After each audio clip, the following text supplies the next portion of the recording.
2026 সালের ফেব্রুয়ারিতে জাতীয় নির্বাচন অনুষ্ঠিত হবে বললেন ডক্টর শাহাদাত। সংস্কার 1 মাসের বেশি লাগার কথা না। লন্ডন বৈঠক, জামায়াতে প্রতিক্রিয়ার পর যা বললেন সালাউদ্দিন। এবং সর্বশেষ জানাবো, সংলাপ যেন শুধুই নির্বাচনমুখী, সমঝোতার ফাঁদ না হয় বললেন হাসনাত। এতক্ষণ শুনছিলেন সংবাদ শিরোনাম, এবারে বিস্তারিত। তবে তার আগে অনুরোধ থাকবে আমাদের চ্যানেলটি সাবস্ক্রাইব করে বেল আইকনটি ক্লিক করুন। 2026 সালের ফেব্রুয়ারিতে জাতীয় নির্বাচন অনুষ্ঠিত হবে বললেন ডক্টর শাহাদাত। চট্টগ্রাম সিটি কর্পোরেশনের মেয়র ডক্টর শাহাদাত হোসেন বলেছেন, 2026 সালের ফেব্রুয়ারিতে একটি অংশগ্রহণমূলক জাতীয় নির্বাচন অনুষ্ঠিত হবে। তারেক রহমান ও অন্তর্বর্তী সরকারের প্রধান উপদেষ্টার মধ্যে সদ্য অনুষ্ঠিত সৌহার্দ্যপূর্ণ বৈঠক থেকে আমরা এই পরিষ্কার বার্তা পেয়েছি। ডক্টর শাহাদাত বলেন, সব বিভেদ ভুলে আসন্ন জাতীয় নির্বাচনে বিএনপিকে বিজয়ী করতে হবে। গণতন্ত্র ফিরে পেতে হলে জাতীয় ঐক্যের ভিত্তিতে একসঙ্গে কাজ করতে হবে। দেশের সার্বভৌমত্ব রক্ষা এবং জনগণের অধিকার ফিরিয়ে দিতে হলে বিএনপিকে ক্ষমতায় আনতে হবে। সেই লক্ষ্যে সবাইকে ঐক্যবদ্ধভাবে মাঠে থাকতে হবে। দলীয় শৃঙ্খলা নিয়ে মেয়র শাহাদাত বলেন, গত 16 বছরে হাজারো নেতাকর্মী মামলা, হামলা, নিপীড়ন সহ্য করে দলের পাশে থেকেছেন। কেউ আওয়ামী লীগে যাননি। তারাই আগামী নেতৃত্বে আসবেন। যারা সাম্প্রতিক সময়ে দলে এসে বিভ্রান্তি তৈরি করছেন, তাদের সম্পর্কে সবাইকে সতর্ক থাকতে হবে। আওয়ামী লীগের সঙ্গে সংশ্লিষ্টতার প্রমাণ মিললে তাদের দলীয় পদ থেকে অব্যাহতি দিতে হবে। তিনি আরও বলেন, 16 বছর মাঠে থাকা নেতাকর্মীরাই পদ পাবেন। হঠাৎ উড়ে এসে কেউ পদ বাগিয়ে নিলে তাকে সরিয়ে দেওয়া হবে। সংস্কার 1 মাসের বেশি লাগার কথা না। বিপ্লবী ওয়ার্কার্স পার্টির সাধারণ সম্পাদক সাইফুল হক বলেছেন, সংস্কার কাজের দায়িত্ব নিয়েছে তা শেষ করতে 1 মাসের বেশি সময় লাগার কথা না। তাই জাতীয় ঐকমত্য কমিশনের কাজ চলতি জুন ও আগামী জুলাই মাসের মধ্যেই সম্পূর্ণ করার জোর দাবি জানান তিনি। অন্তর্বর্তী সরকারের প্রতি আহ্বান জানিয়ে সাইফুল হক বলেন, আমরা শুরু থেকেই বলে আসছি, সোজা পথে হাঁটুন। বিচারের কাজকে দৃশ্যমান ও কার্যকর করুন। যেমন 71-এর যুদ্ধাপরাধীদের বিচার চেয়েছি, তেমনি গত বছরের অভ্যুত্থানে যারা মানুষ হত্যা করেছে তাদেরও বিচার হওয়া দরকার। আপনি দীর্ঘ সময় নিয়েছেন সংস্কার প্রক্রিয়ায়, এখন আর নয়। আমরা আশা করি জুন জুলাইয়ের মধ্যেই জাতীয় ঐকমত্য কমিশন তাদের কাজ শেষ করবে। জুলাই সনদে যেন সব রাজনৈতিক দল স্বাক্ষর করতে পারে, সেই লক্ষ্যে কার্যকর পদক্ষেপ গ্রহণ করুন। তিনি বলেন, সরকারের হাতে যে কাজ রয়েছে তা সম্পন্ন করতে 1 মাসের বেশি সময় লাগার কথা না। আমরা আশা করব সরকার গড়িমসি না করে দ্রুত এই কাজ সম্পন্ন করবে। সাইফুল হক বলেন, গত 21 বছর ধরে বাংলাদেশের প্রতিটি গণতান্ত্রিক আন্দোলন, শ্রমজীবী মানুষের অধিকার আদায়ের সংগ্রাম, জাতীয় স্বার্থ ও সম্পদ রক্ষার লড়াইয়ে বুক চিতিয়ে অংশ নিয়েছে বিপ্লবী ওয়ার্কার্স পার্টি। এই দীর্ঘ পথ চলায় আমাদের অনেক নেতাকর্মী শহীদ হয়েছেন, অনেকে আহত হয়েছেন, মামলার শিকার হয়েছেন।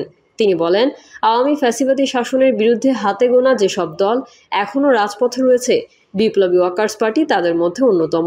2023 সালের 28শে নভেম্বরের ঘটনার পর অনেক দল পুলিশের ভয়ে পিছু হটলেও আমরা রাজপথে থেকেছি।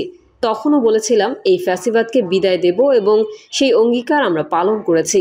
জুলাইয়ের গণ অভ্যুত্থানেও আমাদের কর্মীরা সক্রিয় ছিলেন, আহত হয়েছেন, শহীদ হয়েছেন। এই অর্জন রক্ষা করতে হবে যে কোনো মূল্যে। লন্ডন বৈঠক, জামায়াতের প্রতিক্রিয়ার পর যা বললেন সালাউদ্দিন। লন্ডনে অন্তর্বর্তী সরকারের প্রধান উপদেষ্টা ডক্টর মোহাম্মদ ইউনূসের সঙ্গে বিএনপির ভারপ্রাপ্ত চেয়ারম্যান তারেক রহমানের বৈঠককে স্বাভাবিক মনে করলেও যৌথ ব্রিফিংকে ভালোভাবে নেয়নি জামায়াতে ইসলামী। এই ব্রিফিংয়ে একটি দলের প্রতি বিশেষ অনুরাগ প্রকাশ পেয়েছে এবং তা প্রধান উপদেষ্টা নিরপেক্ষতা ক্ষুণ্ণ করেছে বলে মনে করে জামায়াত। তার জবাব দিয়েছে বিএনপির স্থায়ী কমিটির সদস্য সালাউদ্দিন আহমেদ। তিনি বলেছেন, কোনো দলের প্রতি অনুরাগ নয়, বরং 2026 সালের রোজার আগে ফেব্রুয়ারি মাসে নির্বাচন হতে পারে বলে জামায়াতের আমির যে পরামর্শ দিয়েছিলেন সেটার সঙ্গে প্রধান উপদেষ্টার ঘোষিত নির্বাচনের নতুন সময়সীমা সামঞ্জস্যপূর্ণ। লন্ডন বৈঠক নিয়ে শনিবার বিকালে জামায়াতে ইসলামীর কেন্দ্রীয় নির্বাহী পরিষদের প্রতিক্রিয়া গণমাধ্যমে প্রকাশের পর সালাউদ্দিন এসব কথা বলেন। সালাউদ্দিন আহমেদ বলেন, এই বৈঠক নিয়ে জামায়াতে ইসলামী যে প্রতিক্রিয়া জানিয়েছে তাতেই বলা আছে যে জামায়াতের আমির গত 16 এপ্রিল একটি বিদেশি মিশনের সঙ্গে বৈঠক শেষে উপস্থিত সাংবাদিকদের ব্রিফিংকালে 2026 সালের রোজার আগে ফেব্রুয়ারি মাসে নির্বাচন হতে পারে বলে দৃষ্টিভঙ্গি তুলে ধরেছিলেন। ফলে লন্ডন বৈঠকের পর নির্বাচনের সময়সীমা নিয়ে যে ঘোষণা তা জামায়াতের আমিরের দৃষ্টিভঙ্গির সঙ্গে সামঞ্জস্যপূর্ণ। এটা কোনো দলের প্রতি বিশেষ অনুরাগ প্রকাশ নয়। অন্তর্বর্তী সরকারের প্রধান উপদেষ্টা অধ্যাপক মোহাম্মদ ইউনূসের সঙ্গে শুক্রবার লন্ডনে বিএনপির ভারপ্রাপ্ত চেয়ারম্যান তারেক রহমানের বৈঠক হয়। বৈঠক শেষে যৌথ ঘোষণায় বলা হয়, সব প্রস্তুতি সম্পন্ন করা গেলে আগামী বছরের রমজান মাসের আগে অর্থাৎ ফেব্রুয়ারির প্রথমার্ধে নির্বাচন হতে পারে। এরপর শুক্রবার রাতে আনুষ্ঠানিক প্রতিক্রিয়া জানায় জুলাই গণঅভ্যুত্থানের নেতৃত্বদানকারী তরুণদের দল এনসিপি।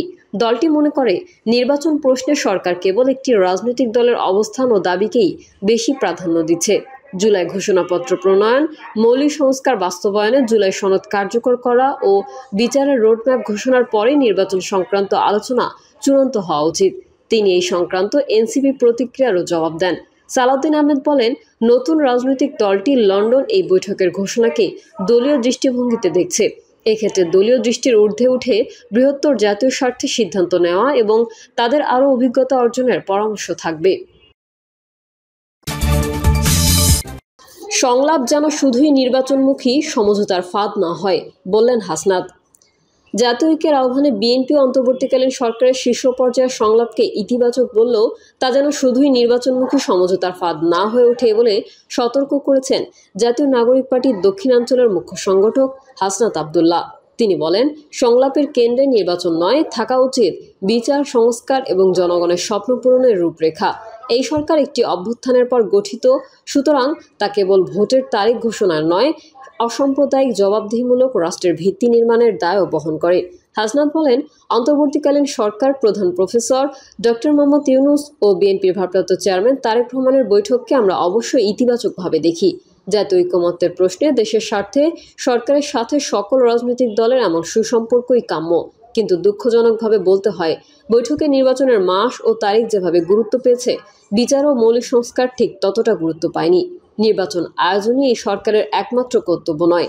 এই সরকার শুধুমাত্র একটি নির্বাচন দেওয়ার জন্য তত্ত্বাবধায়ক সরকারের কোনো রূপ নয়, বরং এটি একটি অভ্যুত্থানের উপর দাঁড়িয়ে, দেশের মানুষের অসংখ্য ত্যাগের উপর দাঁড়িয়ে, জনগণের আশা আকাঙ্ক্ষার কাছে দায়বদ্ধ একটি অন্তর্বর্তীকালীন সরকার, লেখেন তিনি। এনসিপির নেতা জুলাই মাসের মধ্যেই জুলাই ঘোষণা ও জুলাই সনদ প্রকাশের আহ্বান জানিয়ে বলেন, এই সনদে মৌলিক সংস্কার, দৃশ্যমান বিচার এবং নির্বাচন কেন্দ্রিক রূপান্তরের রূপরেখা থাকতে হবে। এসব ছাড়া শুধু ভোটের মাস ঘোষণা করা দায়িত্ব চুক্তির নামান্তর। সংস্কার আগে ভোট পরে, এটাই হওয়া উচিত রোডম্যাপ। মন্তব্য করে হাসনাত বলেন, সনদ রচনার পরেই নির্বাচন বিষয়ক আলোচনা চূড়ান্ত হওয়া উচিত। দেশের স্থানীয় পর্যায়ে ইতোমধ্যে চাঁদাবাজি, দখলদারিত্ব, প্রশাসনকে প্রভাবিত করা, পেশিশক্তি প্রদর্শন এসব ঘটছে প্রতিনিয়ত। এই অবস্থায় অন্তর্বর্তীকালীন সরকারের সবচেয়ে বড় চ্যালেঞ্জ হলো একটি নিরপেক্ষ ও ভারসাম্যপূর্ণ পরিবেশ নিশ্চিত করা, যা একটি গ্রহণযোগ্য নির্বাচনের অন্যতম পূর্ব শর্ত। তার ভাষ্য, নির্বাচনের মাস এপ্রিল হোক বা ফেব্রুয়ারি তা মুখ্য নয়। মুখ্য বিষয় হলো এর আগে আমরা জুলাই সনদ, দৃশ্যমান বিচার, কাঠামোগত সংস্কারের প্রতিফলন দেখতে পাচ্ছি কিনা। হাসনাতের মতে, জনগণের সঙ্গে বিশ্বাসযোগ্যতা পুনঃপ্রতিষ্ঠা করতে চাইলে সরকারকে এই মুহূর্তে নির্বাচন নিয়ে সংলাপের পাশাপাশি বিচার, গণহত্যার দায়মুক্তির অবসান এবং প্রশাসনিক সংস্কারের অঙ্গীকার সামনে আনতে হবে। প্রিয় দর্শক, এই ছিল এখনকার সর্বশেষ সংবাদ। আপডেট সহ সংবাদ পেতে চ্যানেলটি সাবস্ক্রাইব করে বেল আইকনটি ক্লিক করুন। কমেন্টে আপনার মতামত জানিয়ে আমাদের সাথেই থাকুন। ধন্যবাদ সবাইকে। আল্লাহ হাফেজ।